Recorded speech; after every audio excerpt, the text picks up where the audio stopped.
My name is John McKeon. I'm the moderator for the Teradata River, and today we have with us Porter Gale. She is a practitioner, speaker, author. She has been there and done that, formerly VP Marketing for Virgin America. Porter, welcome to the River community. Thank you so much for having me, John. I appreciate it. Porter, you're going to be speaking at the upcoming Aprimo Summit in Las Vegas in February, and you have a lot of amazing experience in marketing and social media. What do you see as some of the most critical things moving forward for not only individuals but organizations? I think some of the things that are really interesting today with marketing is that it's moving so quickly and very real time. Obviously, all of the changes that we've had with social media and the amount of data that is out in the internet makes it a different playing field for both brands and individuals. So what do we do in terms of actually turning that type of playing field and syncing it up with campaigns and what we used to do in the past? How does that change with campaigns in the future? I think that the big difference between campaigns of the past and the future is that brands and people really need to be authentic and honest about the products and the services that they're delivering, because you can no longer pull the wool over a consumer's eye. What you have now is a situation where everything is very transparent. If somebody likes your product, they're going to tell the world about it. If they hate it, they're going to do the same thing. So what I believe is really important is that people start thinking about marketing not necessarily just as the communication messages that go out, but marketing is also about product development, raising the bar, making sure that everything that you're putting into the marketplace is as good as possible, and realizing that, again, the consumer has a very strong voice, and they're going to use it if they like or don't like your product or service. Well, Porter, what about the organizations that have these massive sales channels? How do I take what's going on in social media and integrate that with my traditional sales channel? That's a great question, John. Right now, social media, because it's just been in a growth phase for the last 3 years, there's still a lot of learning. Some of the things that I have advised companies on is really making sure that there is a cross-functional team internally looking at how to use social media. So in a situation where you have a sales channel, a marketing channel, guest services, it's really important that everybody talk to each other and know what's happening. The most successful companies, I've seen them use social media funneled through one area or one department, but then bringing it out to the others. From a sales perspective, again, I think a unique thing is that in social media, sometimes you can have the consumer closing the sale for you.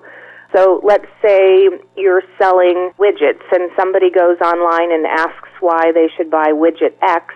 Again, it's possible that the community could come on and sell that item for you. So you need to use it as a benefit. The other thing is that social media can be a great sounding board for research and understanding maybe what's not great about your product or service. It's almost like real-time learning, too. So for sales, you can use it for listening, you can use it for selling, you can use it for engagement. You can try to identify your brand advocates, the people that are most passionate about you, and try to activate them. But again, making sure a company is really aligned internally is important. Those are great points, but what about real-time customer service? One of my favorite examples is the tweet that happened by a passenger. And then tell me that story about how you got him a sandwich in real time. Sure. The story, John, that I believe you're referring to, I've talked about it quite a bit. It's becoming legendary, but it is true, is that a passenger had tweeted from a Virgin America plane. Now, Virgin America is fully Wi-Fi, so guests can be tweeting all the time while they're flying. He tweeted that he did not get his food. Somebody on the social media team saw that tweet. We sent a message up to the plane. The pilot received the message, notified the flight attendant, and the flight attendant then gave that person their food. So what happened was that you turned a negative situation into a positive one and created a fan for life. And they also felt valued and heard, that their tweet made a difference and that they had a great way of communicating. Now, on the same stance, what we do recommend, or I recommend, is that you treat your communication channels similarly. For example, if there's a situation where you were giving credit files or rebates or coupons or something on the call center channel or on a web channel, make sure that you're not treating your social media customers different than the other channels, because you want to make sure that everything is equal and democratic and that you are not going to downgrade the level of service on your phone support based on what you're doing on social media. That's a great point, Porter, because in the end, everybody is a human being, a real person. That's right, and people use different communication channels, and you want to treat them all with respect and equally. And that gets us to something, a project you've been working on. I think you're coming out with a new book, right? I am, thank you. Yes, I am coming out with a new book. It's with Aprimo Books, and it's all about networking and connections. Some of the messages that are different in this book, though, are really about networking based on your values and connecting with people that have shared interests and like-minded passions. It also has a lot of tips and tricks on how to use social media and traditional channels to make your networking more effective.